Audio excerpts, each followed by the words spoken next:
Hello friends, I am DrVishnulokSrivastava. Today I am going to deliver a lecture on Aristotle's theory of imitation.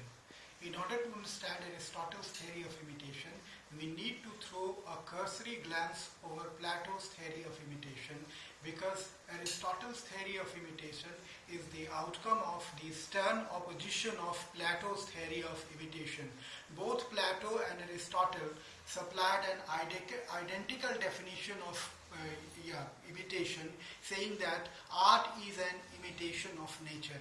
By art they mean architecture, sculpture, painting, music and poetry. So all the five forms of art are brought within the broad periphery of art.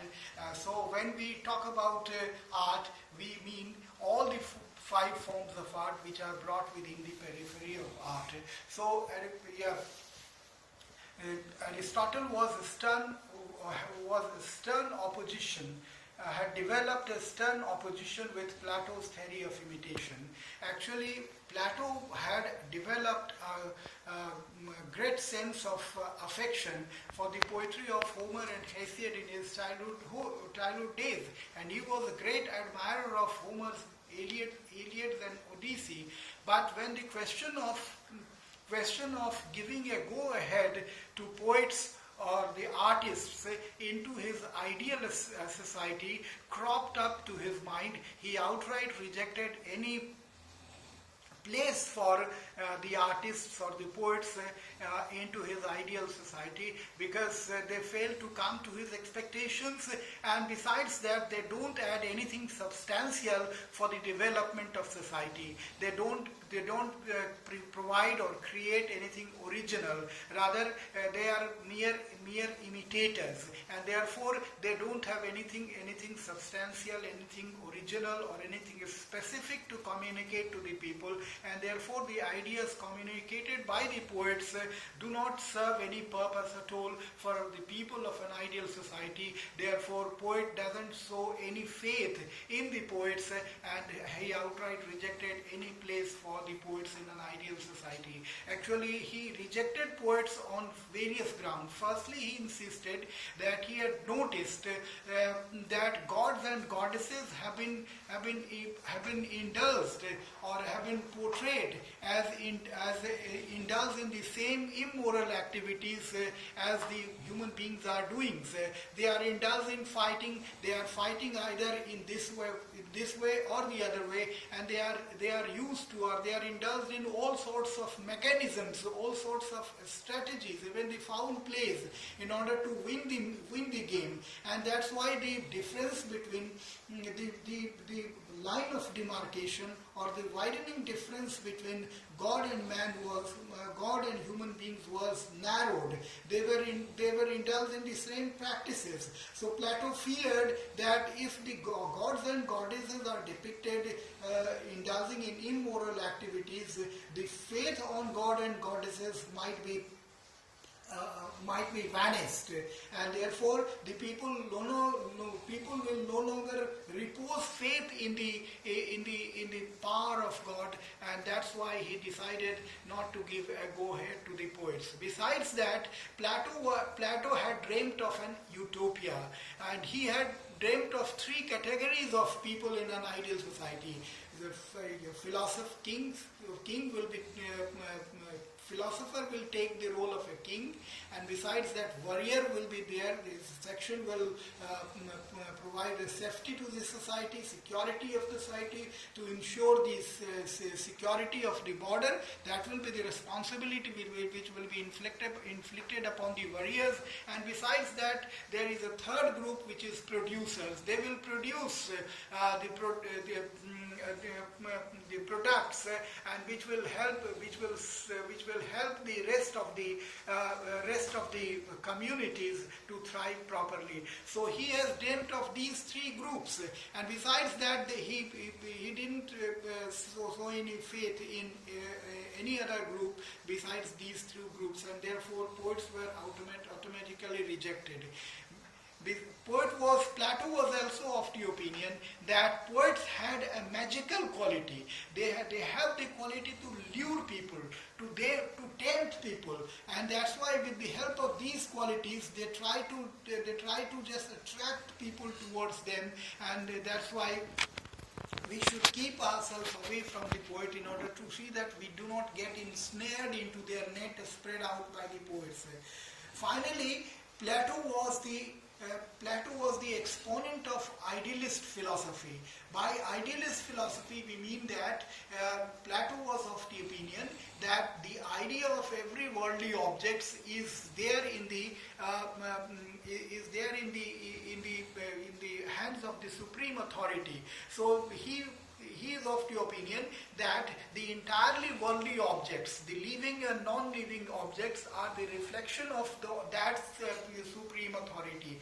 So the rest of the worldly objects are the imitation of the supreme authority which is there in the heaven, and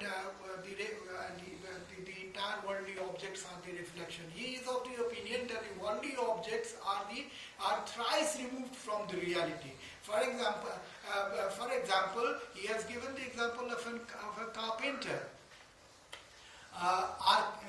R.A. Scott James, in his book Making of Literature, has talked about imitation when he says that suppose the carpenter has created a table. So the table which see is not the original table, rather it is an imitation of an imitation. It is thrice removed from reality. It is not the once or twice removed, rather it is thrice removed from reality, in the sense that the idea of the table is there in the supreme authority, and when from the supreme authority the idea of the table is reflected into the mind of the carpenter. So it is from the mind of the carpenter it is transformed into the table which we see in the reality. So the table which we wrongly interpret as the original is not the original table, rather it is an imitation of an imitation. So since it doesn't have anything originality, it doesn't have any originality, it doesn't have any substantial, because it is only mere imitation. It's a mere repetition, it's a mere imitation or a copy of the copy, and therefore this table doesn't have anything significant to communicate, and therefore this is applicable for all the forms of art, even the poetry which we notice is not the original one, rather it is the imitation of an imitation, and therefore it doesn't carry any meaning, it doesn't have anything significant to communicate, and therefore poets should outright be rejected from the ideal society. They should not be given a go-ahead in an ideal society because they don't communicate anything substantial or meaningful. In response to Plato's theory of imitation, Aristotle came forward in defense of art.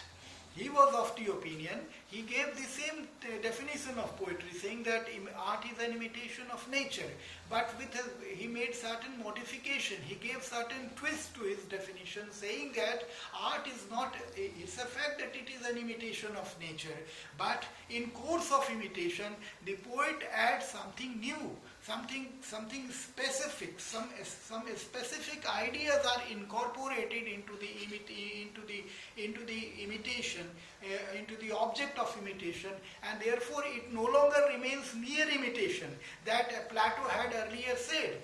Plato was of the opinion that art is an imitation, it's a mere imitation, it is a copy of a copy, and therefore it doesn't have any significance. In opposition to Plato's view, Aristotle came forward with the idea that art or poetry is not merely an imitation. Rather, in course of imitating the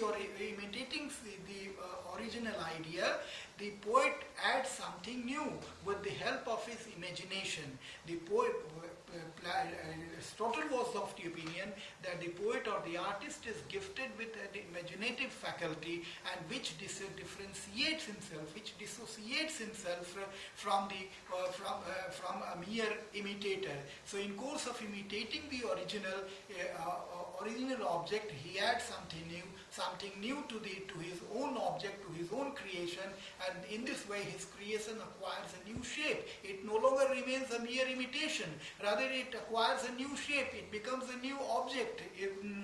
For example, when Wordsworth writes the poet daffodils, he borrows the idea from the daffodils which are there in the nature, but there is a marked difference between the daffodils which is there in the nature and the daffodils the poem Wordsworth has written, because with the help of his imaginative faculty, Wordsworth has brought about certain changes into the original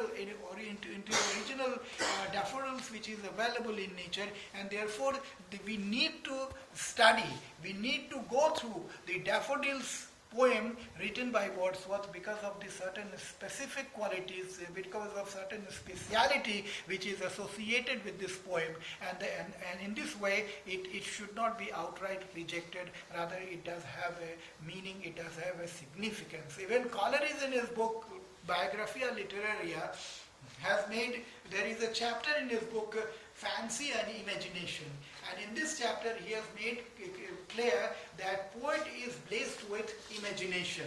Fancy is a very ordinary thing which can be experienced by anybody, but in order to become a poet, in order to acquire the stature of a poet, one needs to have this specific quality. He must be blessed with the imaginative faculty, otherwise he cannot be treated as a poet. And even he has made two categories of imagination: primary imagination and secondary imagination.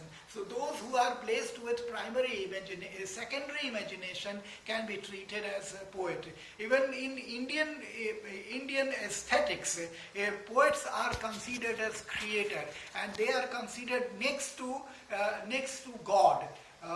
Apare kavya sansare kavireka prajapati. So poet has been created, poet has been accorded the status of Brahma, the God who creates, and in this way the position of poets was elevated by Aristotle by saying that, by making an identical definition that art is an imitation of nature, but he at the same time makes it clear that art or poetry is not merely an imitation, rather in course of imitation the poet adds something new and which helps his work, his creation acquire a distinct look, and there is a need to throw a proper light on it, there is need to pay proper attention to it because it does have certain specific qualities. With this, I wind up my discussion. Please subscribe my channel and tap the bell icon for my next video, and if for any query you may comment me. Okay, thank you.